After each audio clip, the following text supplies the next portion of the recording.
നമസ്കാരം. CBSE 10ാം class വിദ്യാർത്ഥികൾക്കായുള്ള Malayalam വിഷയമാണ് video.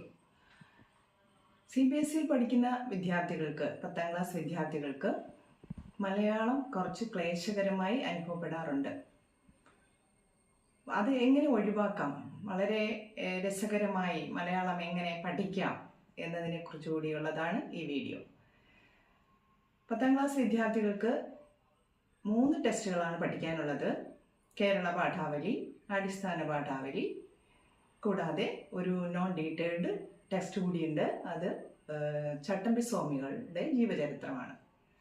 Kerala പാഠാവലിയിൽ നിന്ന് 5 ലെസനും അടിസ്ഥാന പാഠാവലിയിൽ നിന്ന് 2 ലെസനുമായിട്ട് മൊത്തം 7 പാഠങ്ങളാണ് കുട്ടികൾക്ക് പഠിക്കാനുള്ളത്. ഈ 7 പാഠങ്ങളും വളരെ രസകരമായി നമുക്ക് പഠിക്കാവുന്നതാണ്. കൂടാതെ 10ാം ക്ലാസ്സിൻ്റെ ബോർഡ് എക്സാമിന് 100 മാർക്കാണ്. അതിൽ 80 മാർക്ക് റിട്ടൺ എക്സാമും 20 മാർക്ക് സി മാർക്കുമായിട്ടുള്ളതാണ്. എല്ലാവർക്കും അറിയാമല്ലോ ഇത്തരം കാര്യങ്ങളെക്കുറിച്ചൊക്കെ. അപ്പോൾ ഏതൊക്കെയാണ് ആ പാഠങ്ങൾ എന്നാണ് ഞാനിവിടെ പറയാൻ പോകുന്നത്. കേരള പാഠാവലിയും അടിസ്ഥാന പാഠാവലിയും നിങ്ങൾക്കറിയാം. അത് CBSE-കാർക്കും സ്റ്റേറ്റ് സിലബസിലെ ടെസ്റ്റുകളാണ് പഠിക്കാനുള്ളത്. 7 പാഠങ്ങളിൽ ഒന്നാമത്തെ പാഠം എന്ന് പറയുന്നത് ലക്ഷ്മണ സാന്ത്വനമാണ്. പാഠം എഴുതിയിരിക്കുന്നത് എഴുത്തച്ഛനാണ്. പിന്നെ വരുന്ന പാഠം പ്രിയദർശനം, കുമാരനാശാൻ്റേതാണ് പ്രിയദർശനം. കടൽ തീരത്ത് OV വിജയൻ്റെതാണ്. അതുപോലെ തന്നെ യുദ്ധത്തിൻ്റെ പരിണാമം, കൂടാതെ പണയം. ഇങ്ങനെ 5 പാഠങ്ങൾ പഠിക്കേണ്ടതുണ്ട്. സെക്കൻഡിൽ നിന്ന്, അതായത് അടിസ്ഥാന പാഠാവലിയിൽ നിന്ന് പഠിക്കേണ്ടത് ഓണമുറ്റത്ത്, അമ്മത്തൊട്ടിൽ, ഇങ്ങനെ 2 പാഠങ്ങൾ. അങ്ങനെ മൊത്തം 7 പാഠങ്ങളാണ് പഠിക്കാനുള്ളത്. വളരെ രസകരമായിട്ട് തന്നെ നമുക്ക് പഠിക്കാൻ പറ്റും. അത് വളരെ ബുദ്ധിമുട്ടുള്ള കാര്യങ്ങളൊന്നുമല്ല. നിങ്ങൾക്കത് ബുദ്ധിമുട്ടായിട്ട് അനുഭവപ്പെടുന്നത് നമ്മുടെ മീഡിയം, അതായത് CBSE സ്റ്റുഡൻസിൻ്റെ മീഡിയം എന്ന് പറയുന്നത് ഇംഗ്ലീഷിലായതുകൊണ്ടാണ്. അപ്പോൾ മലയാളം വളരെ റെയറായിട്ടല്ലേ നിങ്ങൾ കൈകാര്യം ചെയ്യുന്നുള്ളൂ. പക്ഷേ ഇവിടെ ഈ എൻ്റെ വീഡിയോകളിലെല്ലാം നിങ്ങൾ ശ്രദ്ധിച്ചു കഴിഞ്ഞാൽ നിങ്ങൾക്ക് 100ന് 100 മാർക്ക് ലഭിക്കത്തക്ക തരത്തിൽ മലയാളം എങ്ങനെ നമുക്ക് ഈസി ആയിട്ട് പഠിക്കാം എന്നുള്ളതായിരിക്കും പറയുക. ഇനി നോൺ ഡീറ്റെയിൽഡ് ടെക്സ്റ്റ്, അത് 1 മുതൽ 9 വരെയുള്ള ലെസനാണ് പഠിക്കേണ്ടത്.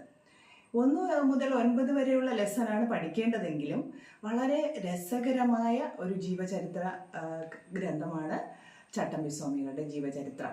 നിങ്ങൾ കേട്ടിരിക്കുമല്ലോ. നമ്മുടെ കേരളത്തിൻ്റെ നവോത്ഥാന പ്രസ്ഥാനത്തിന് മുൻകൈ എടുത്തിട്ടുള്ള സ്വാമി വിവേകാനന്ദനെ പോലെ തന്നെ വളരെ പ്രാധാന്യം അർഹിക്കുന്ന, വളരെ പ്രശസ്തനായ മഹത് വ്യക്തിയാണ് ചട്ടമ്പി സ്വാമികൾ. അപ്പോൾ അദ്ദേഹത്തിൻ്റെ ജീവചരിത്രം വായിക്കുക എന്നുള്ളത് നമുക്ക് കിട്ടുന്ന ഒരു നല്ലൊരു അനുഭവമാണ്. അപ്പോൾ അത് 1 മുതൽ 9 വരെ ആണെങ്കിൽ പോലും കുട്ടികൾ അത് മുഴുവനായിട്ടും വായിച്ചിരിക്കണം. അത് നമ്മുടെ ഫ്യൂച്ചറിൽ വളരെയേറെ നമുക്ക് ടെസ്റ്റ് കാര്യങ്ങൾ, PSC പോലുള്ള ടെസ്റ്റുകളൊക്കെ എഴുതുമ്പോൾ അത് ഉപയോഗം ചെയ്യുന്നതാണ്. മലയാളം ഭാഗത്ത് നിന്നും ക്വസ്റ്റ്യൻസ് ഉണ്ടായിരിക്കുമല്ലോ. അപ്പോൾ അത്തരം കാര്യങ്ങൾ വളരെ ഭംഗിയായിട്ട് കൈകാര്യം ചെയ്യാൻ പഠിക്കുക. പിന്നെ വരുന്നത് വ്യാകരണ പാർട്ടുകളാണ്, ഗ്രാമർ പാർട്ടാണ്. ഗ്രാമർ പാർട്ട് കുറച്ച് ബുദ്ധിമുട്ടുണ്ട്, എങ്കിലും പെട്ടെന്ന് തന്നെ ശ്രദ്ധിച്ചാൽ പഠിച്ചെടുക്കാവുന്നതുമാണ്. അപ്പോൾ അതിനകത്ത് വരുന്ന ഒന്നാമത്തേത് കോംപ്രിഹെൻഷനാണ്. കോംപ്രിഹെൻഷൻ അവധാരണ ചോദ്യങ്ങളാണ്. അവധാരണ ചോദ്യങ്ങളിൽ എപ്പോഴും ഒരു 10 ക്വസ്റ്റ്യൻസ് തരും. 8 ക്വസ്റ്റ്യൻ്റെ ആൻസർ എഴുതേണ്ടതുണ്ട്. അത് പാരഗ്രാഫ് ആയിരിക്കാം, പക്ഷേ ഒരു പ്രോസ്, അതായത് പ്രോസ് മീൻസ് ഗദ്യഭാഗം തന്നിട്ട് താഴെ തന്നിരിക്കുന്ന ചോദ്യങ്ങൾക്ക് ഉത്തരം എഴുതുക എന്നുള്ളതായിരിക്കും, അല്ലെങ്കിൽ പദ്യഭാഗമായിരിക്കും. അപ്പോൾ കൂടുതലായിട്ടും ഒരു 90% ചോദിക്കുന്നത് ഗദ്യഭാഗം തന്നിട്ട് ക്വസ്റ്റ്യൻസിൻ്റെ ആൻസർ എഴുതാനായിരിക്കും. വളരെ ഈസി ആയിട്ട് നമുക്ക് എഴുതാൻ പറ്റുന്നതാണ് അവധാരണ ചോദ്യങ്ങൾ എന്ന് പറയുന്നത്. വളരെ അതിൻ്റെ മാർക്കുകളെല്ലാം തന്നെ ഒന്ന് ശ്രദ്ധിച്ചാൽ നമുക്ക് ഫുൾ മാർക്കും അതിന് നേടാൻ കഴിയും. അവിടെയൊക്കെ നമ്മുടെ മനസ്സിന് നമുക്ക് കിട്ടുന്ന ഒരു കോൺഫിഡൻസ്, അതായത് നമുക്കത് എഴുതാൻ പറ്റും എന്നുള്ള ഒരു ആത്മവിശ്വാസം. അപ്പം അതൊക്കെ എങ്ങനെയാണ് എഴുതേണ്ടത് എന്നതിനെ കുറിച്ചൊക്കെ അടുത്ത വീഡിയോയിൽ പറയുന്നതാണ്. നമുക്ക് എങ്ങനെയാണ് ടൈം മാനേജ്മെൻറ്റിലൂടെ നമുക്ക് എങ്ങനെയാണ് അതിൻ്റെ ആൻസറൊക്കെ എഴുതാൻ പറ്റും എന്നുള്ളത് അടുത്ത വീഡിയോയിൽ പറയും. അടുത്തതായിട്ട് വരുന്നത് എസ്സേ റൈറ്റിംഗ്, ഉപന്യാസം എന്ന് പറയുമ്പോൾ നമുക്ക് ഓപ്ഷൻ ഉണ്ടായിരിക്കും. വളരെ ഫെമിലിയർ ആയിട്ടുള്ള തന്നിരിക്കുന്ന വിഷയങ്ങളിൽ ഏറ്റവും നമുക്ക് അറിയാവുന്നത്, ആ വിഷയത്തെക്കുറിച്ച് കൂടുതൽ അവയർനെസ് ഉള്ളത്, നമുക്ക് അറിയാവുന്ന ഏത് സബ്ജക്റ്റാണോ അതായിരിക്കണം നമ്മൾ സെലക്ട് ചെയ്യേണ്ടത്. അതിനെക്കുറിച്ച് ഒരു 1.5 പുറത്തിൽ എഴുതാനായിരിക്കും ക്വസ്റ്റ്യൻ ചോദിക്കുക. 5 മാർക്കിൻ്റെ ക്വസ്റ്റ്യൻ ആയിരിക്കും. അപ്പോൾ അതും എങ്ങനെയൊക്കെയാണ് കൈകാര്യം ചെയ്യേണ്ടത്, അത് എങ്ങനെ എഴുതാൻ പറ്റും, അത് എങ്ങനെയൊക്കെ എഴുതിയാൽ നമുക്ക് ആ ഫുൾ മാർക്ക് നേടിയെടുക്കാൻ പറ്റും എന്നതിനെക്കുറിച്ചും അടുത്ത വീഡിയോയിൽ പറയുന്നതാണ്. പിന്നെ വരുന്നത് പത്രവാർത്ത, അതായത് ന്യൂസ് പേപ്പർ റിപ്പോർട്ട്. അതിന് കുട്ടികൾ ചെയ്യാനുള്ള ഏറ്റവും പ്രധാന കാര്യമെന്ന് പറയുന്നത് ഡെയിലി ന്യൂസ് പേപ്പർ വായിക്കുക എന്നതാണ് ഏറ്റവും പ്രധാനമായിട്ടുള്ളത്. ന്യൂസ് പേപ്പർ വായിക്കാത്ത കുട്ടിക്ക് ഒരിക്കലും ന്യൂസ് പേപ്പർ റിപ്പോർട്ട് കറക്റ്റായിട്ട് ചെയ്യാൻ കഴിയില്ല. അതിനും 5 മാർക്ക് തന്നെയാണ്. അപ്പോൾ അത് എങ്ങനെയാണ് എഴുതേണ്ടത്, നമുക്ക് 5 മാർക്കും കിട്ടണം. അപ്പോൾ അത് ഏതെല്ലാം തരത്തിൽ എഴുതിയാൽ 5 മാർക്ക് നേടാൻ കഴിയും എന്നുള്ളതും നമുക്ക് അറിയേണ്ടതുണ്ട്. പിന്നെ വരുന്നത് എസ്സേ റൈറ്റിംഗ് ആയി, ന്യൂസ് പേപ്പർ റിപ്പോർട്ടായി, കോംപ്രിഹെൻഷൻ അവധാരണ ചോദ്യമായി. പിന്നീട് വരുന്നത് ഗ്രാമറിലുള്ള മറ്റ് വിഭാഗങ്ങളാണ്. അതിൽ വരുന്നതാണ് ഒന്ന് നിഷേധവാക്യം, അതുപോലെ തന്നെ പ്രയോഗം, വാക്യത്തിൽ പ്രയോഗിക്കുക, തെറ്റ് തിരുത്തുക, ഇങ്ങനെയുള്ള ചോദ്യങ്ങളുണ്ടായിരിക്കും. അപ്പോൾ അത് നമ്മൾ കുറച്ച് കാര്യങ്ങൾ വളരെ ഗൗരവത്തോടെ പഠിച്ചാൽ മാത്രമേ നമുക്കത് ശരിയായ രീതിയിൽ എഴുതി പിടിപ്പിക്കാൻ പറ്റത്തുള്ളൂ. അവിടെ നമുക്ക് നമ്മൾ മാത്സിലൊക്കെ ഇക്വേഷൻ പഠിക്കുന്നത് പോലെ തന്നെ ഇപ്പോൾ പ്രയോഗമൊക്കെ പഠിക്കുമ്പോൾ കുറച്ച് കാര്യക്ഷമതയോടുകൂടി മനസ്സിലാക്കി പഠിച്ചാൽ നമുക്ക് അതിന് 2 മാർക്കാണ് ആ ക്വസ്റ്റ്യന് ചോദിക്കുന്നത്. 2 മാർക്കാണ്. അപ്പോൾ ആ 2 മാർക്ക് നമുക്ക് നേടാൻ കഴിയും. പിന്നെ വരുന്നത് അങ്കാംഗി വാക്യമാണ്.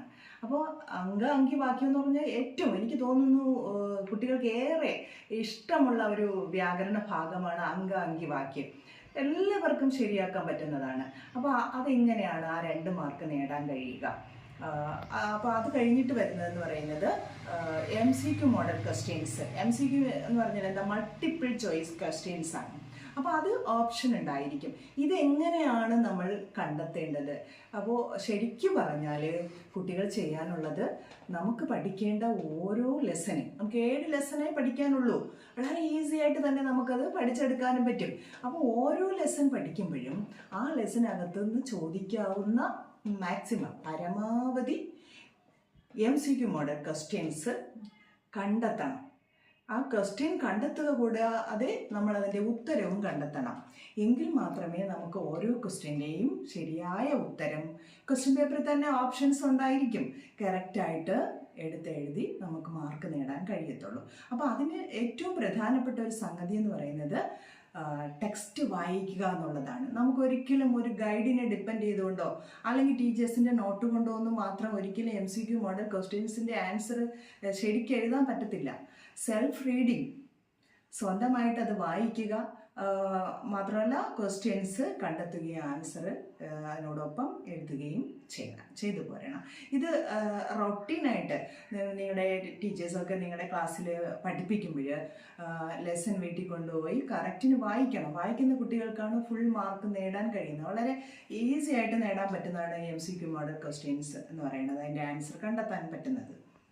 അതുകൊണ്ട് തന്നെ തുടർന്ന് വരുന്ന വീഡിയോകളിൽ നമുക്കതൊക്കെ എങ്ങനെ കണ്ടെത്തി എഴുതാൻ പറ്റും, അതായത് 80 മാർക്കിൻ്റെ റിട്ടൺ എക്സാം നടക്കുമ്പോൾ പല കുട്ടികൾക്കും ഞാൻ കേട്ടിട്ടുള്ളതാണ്, എന്നോട് വന്ന് പറയാറുണ്ട്, ടീച്ചർ നമുക്ക് അത് നന്നായിട്ട് അറിയാമായിരുന്നു പക്ഷെ സമയം കിട്ടിയില്ല എന്നുള്ള ഒരു വളരെ വിഷമകരമായിട്ടുള്ള ഒരു കാര്യം വന്നവർ പറയാറുണ്ട്. അത് എന്തുകൊണ്ടാണ് നമുക്ക് ഈ ടൈം മാനേജ്മെൻറ്റ് ഇല്ലാത്തത്? അപ്പോൾ അത് നമ്മൾ പഠിക്കേണ്ടിയിരിക്കുന്നു. എങ്ങനെ നമുക്ക് 80 മാർക്കിൻ്റെ ക്വസ്റ്റ്യൻ പേപ്പർ കയ്യിൽ കിട്ടുമ്പോൾ സമയപരിമിതിക്കുള്ളിൽ നിന്ന് നമുക്ക് എഴുതാൻ പറ്റും എന്നത് വിദ്യാർത്ഥികൾ അറിയേണ്ട ഒരു കാര്യമാണ്. അപ്പോൾ അതിനെ പറ്റിയുള്ള കാര്യങ്ങൾ ഞാൻ തുടർന്ന് വരുന്ന വീഡിയോകളിൽ പറയുന്നതായിരിക്കും. അപ്പോൾ എല്ലാ കുട്ടികൾക്കും ഈ വീഡിയോ ഉപകാരം ചെയ്യട്ടെ. അടുത്ത വീഡിയോകളിൽ, തുടർന്ന് വരുന്ന വീഡിയോകളിൽ നമ്മളുടെ മലയാള പഠനത്തെ കുറിച്ചുള്ള ക്ലാസ്സുകളായിരിക്കും. ഓരോ പാഠത്തെയും കുറിച്ച് അപഗ്രഥനം ഉണ്ടായിരിക്കും.